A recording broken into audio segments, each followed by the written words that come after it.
علیکم دوستو، کہانی گھر میں آپ سب کو خوش آمدید۔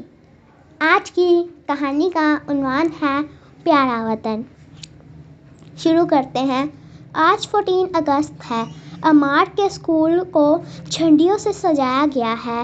بچوں نے مختلف رنگوں کے کپڑے پہنے ہوئے ہیں۔ سب بچے بہت خوش ہیں۔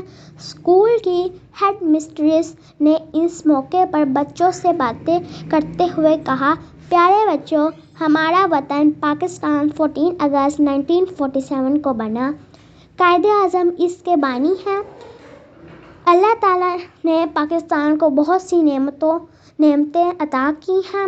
یہاں اونچے اونچے پہاڑ، دریا اور صحرا ہیں، خوبصورت وادیاں ہیں، ہرے بھرے کھیت ہیں۔ پاکستان کے لوگ بہت محنتی ہیں، اپنے وطن سے بہت زیادہ محبت کرتے ہیں، سب ایک دوسرے کا خیال رکھتے ہیں۔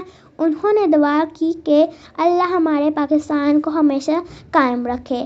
ہیڈ مسٹریس کی باتیں سن کر بچے بہت خوش ہو گئے۔ پھر سب نے مٹھائی کھائی۔ آخر میں سب نے مل کر قومی ترانہ پڑھا۔